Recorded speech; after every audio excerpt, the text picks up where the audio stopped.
What if the greatest war in the history of this world was never an accident?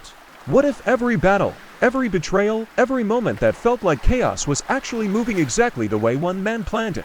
What if Shanks didn't just see the final war coming? Oh, what if he started it? Not with a sword, not with an army, with patience, with silence, and with the kind of intelligence that only belongs to someone who has been playing a game that everyone else didn't even know existed. Let's go back to Marineford, because everyone remembers Marineford as the war that changed everything. The war where Whitebeard died, where Ace died, where the balance of the entire world shifted in a single day. The world watched it as a tragedy, a catastrophe that nobody wanted and nobody could stop. But Shanks was there. He showed up at the very end. He stopped the war with a single appearance. He walked onto that battlefield, and every single faction stood down at the Marines, the pirates, everyone. Because when Shanks arrives, people stop fighting. And that moment gets treated like heroism, like Shanks saving the day. But ask the question nobody asks. Why did he wait? If Shanks had the power to stop that war the moment it started, why did he let it run? Why did Whitebeard have to die? Why did Ace have to die? Why did thousands of people on both sides have to be destroyed before Shanks decided it was time to show up? There are only two possible answers. Either Shanks could not stop it earlier, which contradicts everything we know about his power and his influence. Or Shanks did not want to stop it earlier, because it needed to happen exactly the way it happened. Whitebeard had to die at Marineford. Think about what his death meant for the structure of the world. Whitebeard was the last wall. He was the man whose name alone kept pirates from attacking certain islands, kept certain powers in check, kept a fragile balance that had existed for decades from collapsing entirely. When he died, that balance died with him. His territories fractured. His crew scattered. The power vacuum his death created was enormous. And who was perfectly positioned to step into that vacuum? Who already had relationships with the right people, territory in the right places, and a reputation so immaculate that nobody questioned his motives? Shanks. Now look further back. Before Marineford. Before the war even became inevitable. Go back to the moment where the chain of events truly began, the execution of Portgas D. Ace. The world government decided to execute Ace publicly. To make an example. To send a message to every pirate in the world that even the son of the Pirate King was not untouchable. This decision is what triggered Whitebeard. This decision is what pulled the entire pirate world into open conflict with the Marines for the first time in history. Who gave the world government the information about Ace's real identity? Who told them that Ace was the biological son of Goldie? Roger. Blackbeard captured Ace and turned him in. That is canon. But Blackbeard knew who Ace was because the information existed somewhere. It circulated. It reached the wrong ears at exactly the right time to cause maximum damage.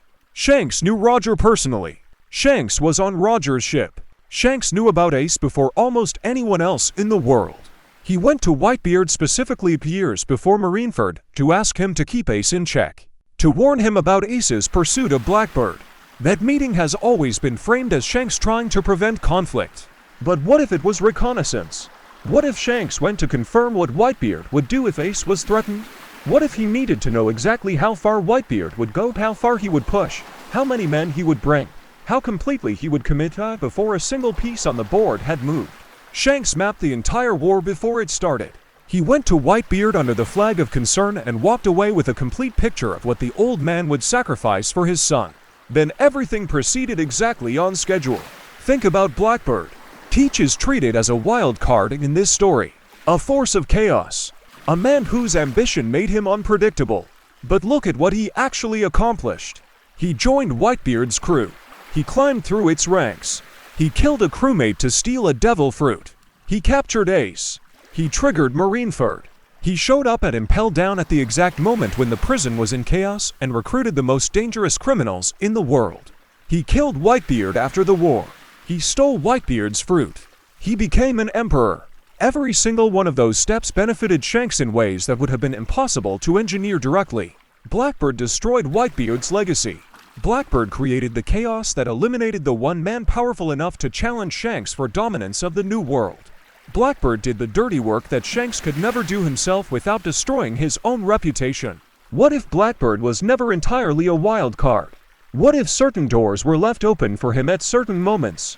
What if someone with deep connections and flawless information made sure that Teach always had exactly what he needed to keep moving forward, because every move Teach made was a move that served a larger purpose?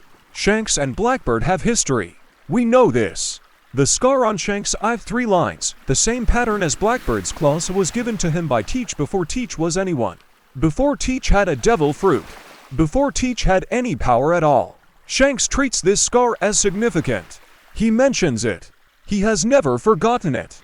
And in a story where scars carry enormous symbolic weight, the fact that the most mysterious emperor carries a mark from the most chaotic villain is not a coincidence. It is a connection. And connections in this story always mean something. Now let's talk about the Revolutionary Army. Dragon, Luffy's father. The man the world government considers the most dangerous person alive. Dragon has been building toward open revolution for years or decades. He has been waiting for the right moment to move against the celestial dragons directly. Marineford broke the world open. It exposed cracks in the system that had never been visible before.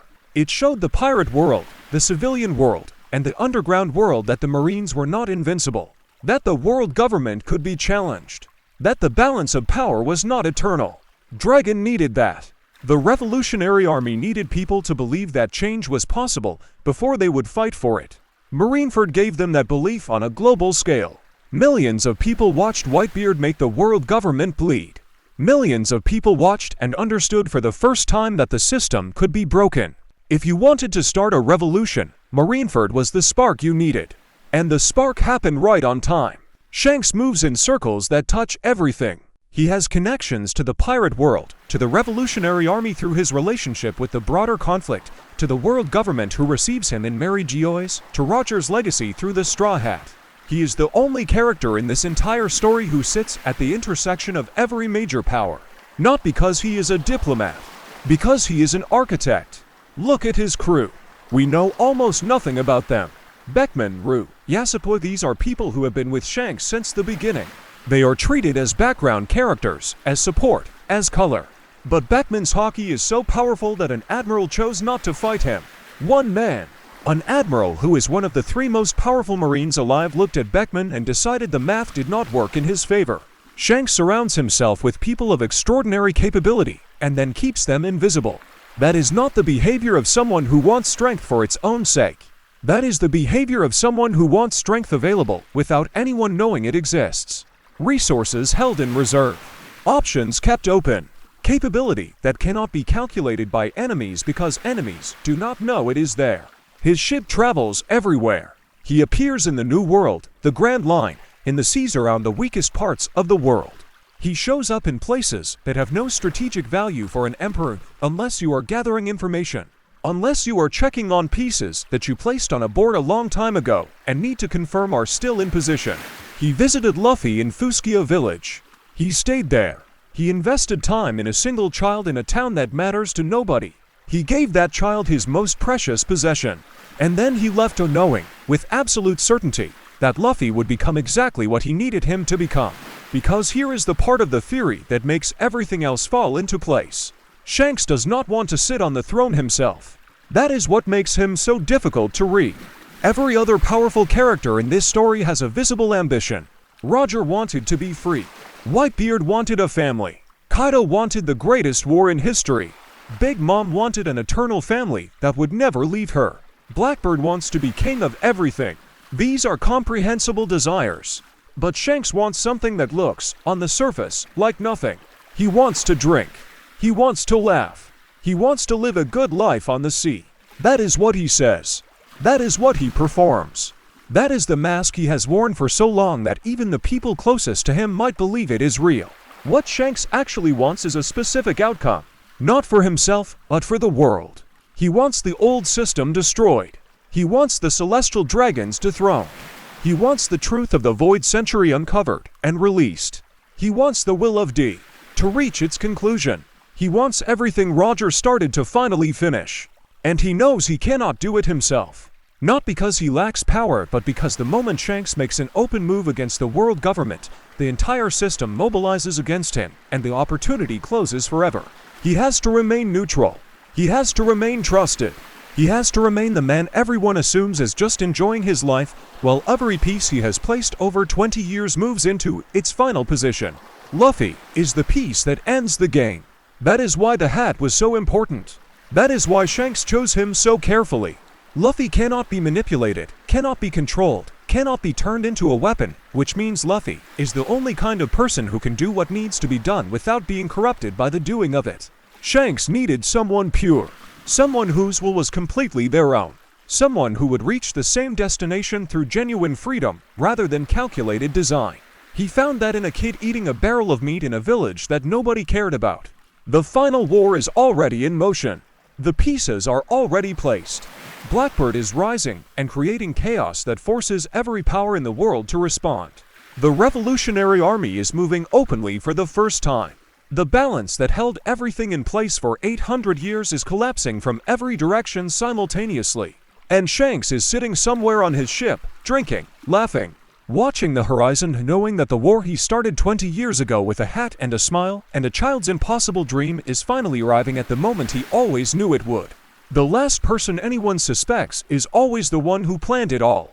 And nobody in this world suspects Shanks of anything. That is exactly why it worked. Subscribe right now and join our Telegram community.